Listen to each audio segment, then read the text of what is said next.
ये तो होना ही था।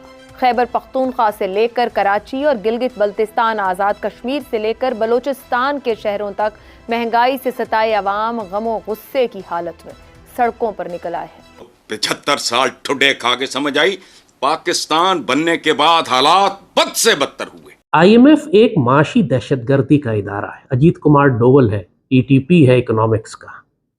उसका मकसद मुल्कों को ठीक करना नहीं होता। मुल्क वसाइल से माला माल है, गुड गवर्नेंस आ जाए मुल्क ठीक हो जाएगा। हमारे मुल्क के अंदर ये मौजूद है, हमारे मुल्क के अंदर वो मौजूद है। नौजुबिल्ला 16 मौसम, 18 मौसम, 24 मौसम, पता नहीं कितने मौसम, जितने शायद कुदरत ने मौसम नहीं दिए उससे ज्यादा मौसम है आपके पास। आप लोग हर वक्त खाली जेब के ऊपर ड्रामे करते रहते हैं और आपके गुरूर तकब्बुर का हाल ये कि एक सिक्का जेब में पड़ता है 25 पैसे का और गर्दन अजय देवगन की तरह टेढ़ी हो जाती है। सर सबसे पहली बात है कि इंडिया तो चांद पे चला गया है, लेकिन वो जन्नत में नहीं जा सकता। क्यों? वो जन्नत में तो हम जाएंगे, हम मुसलमान हैं। तो अगर आप हर चीज में इंटरफियर करेंगे, हर चीज में रिलीजन को घुसेड़ देंगे, तो फिर जो है यही हाल होगा जो हमारा हो रहा है। हमारे तो एक साइंसदान ने यहाँ तक भी कह दिया था कि हम जिन्नों को इस्तेमाल करके बिजली पैदा कर सकते हैं। So how do you argue with such people? It's very difficult. ये हमारी बदकिस्मती है कि हमने साइंस को वो अहमियत नहीं दी जिसकी वो मुस्तहिक थी, और हमारे बड़े बड़े लोग जो हैं जो साइंस पढ़ाते हैं उनका भी साइंटिफिक टेम्पर नहीं होता। कायदे आजम यूनिवर्सिटी की स्टोरी मुझे किसी ने सुनाई कि वहाँ पे मैथ में एक टीचर थे, कारी नसीर, एसोसिएट प्रोफेसर थे शायद।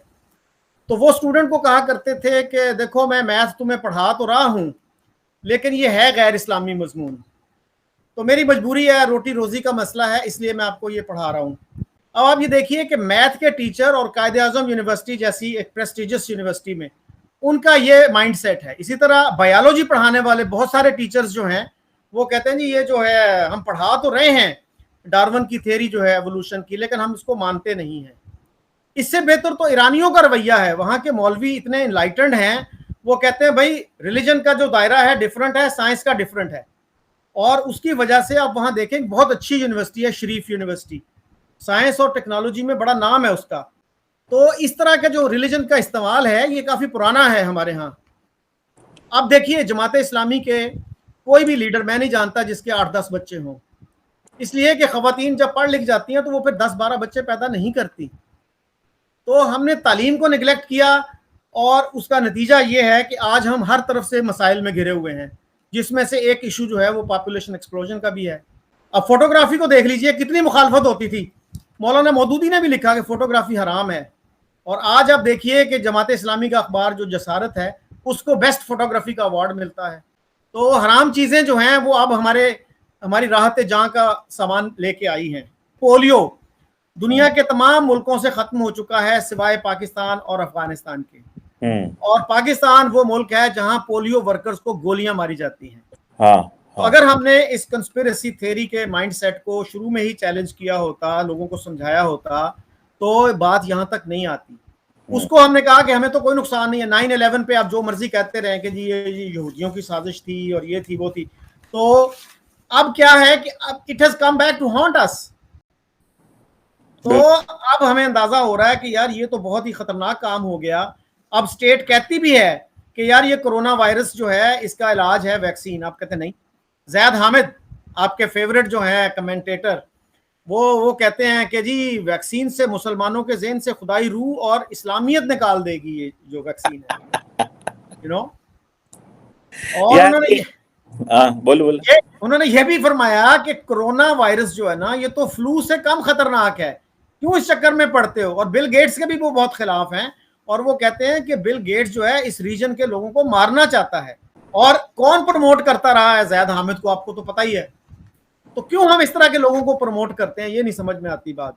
जय हिंद दोस्तों, भारत ने जब से चंद्रयान 3 मिशन लॉन्च किया है, यह खबर पूरी दुनिया की मीडिया की सुर्खियां बन गई हैं। इस खबर को पाकिस्तान जैसे भिखारी मुल्क में भी डिस्कस किया जा रहा है। IMF के टुकड़ों पर पलने वाले भिखारी पाकिस्तान के कुछ जाहिल कह रहे हैं कि पाकिस्तान भारत की तरह फिजूल के पैसे खर्च नहीं करता है। पाकिस्तान को चांद पर जाने की जरूरत ही क्या है, क्योंकि पाकिस्तान के झंडे पर चांद है। पेट पालने के लिए तो पूरा पाकिस्तान IMF के सामने लेटा हुआ है। कभी चाइना के सामने सिर झुकाते हैं तो कभी सऊदी मोदी यूएई के सामने माथा टेकते हैं। $1 बिलियन के लिए दुनिया में भीख मांगते फिरते हैं। खुद तो 76 साल से कुछ बना नहीं पाए हैं। स्कूलों में भारत के खिलाफ नफरत और जिहाद पढ़ा रहे हैं। दुनिया में टेररिस्ट एक्सपोर्ट करने के अलावा कुछ और एक्सपोर्ट नहीं है। एक आम पाकिस्तानी के लिए अब बिजली के एक बल्ब और पंखे का बिल अदा करना भी मुश्किल हो गया है।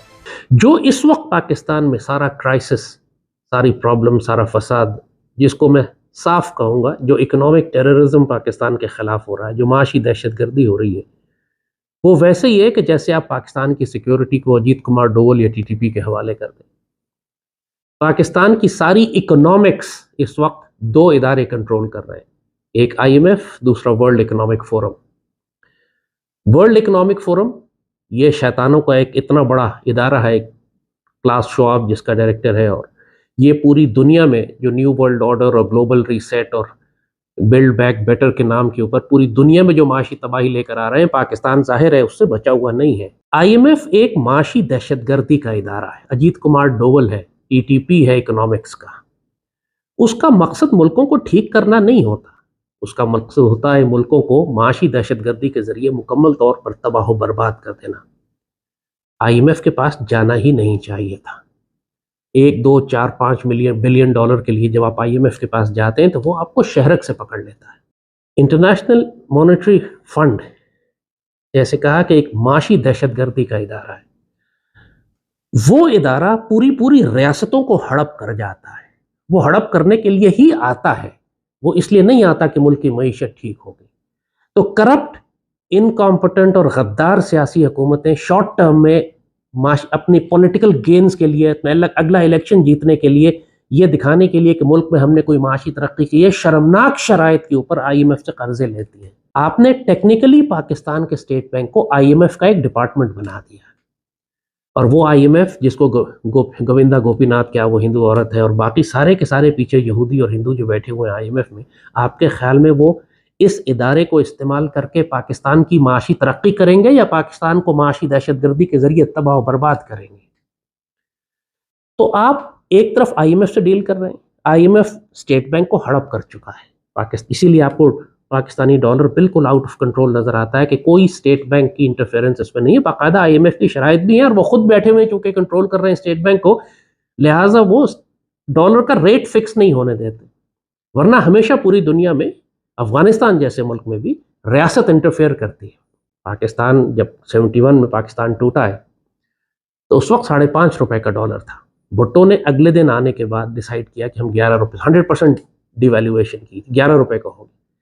तो डॉलर का रेट क्या होगा ये रियासत डिसाइड करती थी, स्टेट डिसाइड। अब इस वक्त पाकिस्तान में स्टेट डिसाइड नहीं कर रही, हर चीज़ फ्री फ्लोटिंग है, जिसको ये मार्केट फोर्सेस कहते हैं, यानी करेंसी एक्सचेंज डीलर्स और स्मगलर्स या खुद IMF ये डिसाइड करता है कि पाकिस्तान में डॉलर एक्सचेंज रेट क्या होगा, जिसकी वजह से जो तबाही मची हुई है इस वक्त पाकिस्तान में 100% उसका जिम्मेदार स्टेट बैंक और IMF है। पूरी दुनिया का पहला मुल्क बन गया साउथ पोल पर जाने वाला, चांद के साउथ पोल पर, और चांद पर लैंड करने वाला चौथा बड़ा मुल्क बन गया। क्या कहना चाहेंगे, वो टेक्नोलॉजी के लिहाज से एजाज पे एजाज हासिल करता जा रहा है, यहाँ पर हम कौन सा एजाज हासिल कर रहे हैं? नरेंद्र मोदी आए हैं, वो लोग नरेंद्र मोदी के हुकूमत के अंदर इतने नेशनलिस्ट हो गए हैं, इंडिया को सिर्फ और सिर्फ इंडिया मानते हैं, और इंडिया के अलावा किसी दूसरे मुल्क का वो कंपैरिजन पे आने ही नहीं देते। बड़ी मिसाल ये है कि देख लें वो कितनी तरक्की कर रहे हैं, हर एक टेक्नोलॉजी के अंदर आप देख लें, दुनिया में तो नंबर 1 है या फिर ओनली 1 है। सर मैं अभी तकरीबन 1 महीना पहले कतर से होके आया हूँ, मैं विजिट पे गया था, तो वहाँ पे जितने भी इंडियंस हैं ना, वो अपने आप को इंडियंस कहते हैं। हम यहाँ पे हम स्टेट गिनना शुरू हो जाते हैं कि हम पंजाबी हैं, हम सिंधी हैं, तो हम कश्मीर से हैं,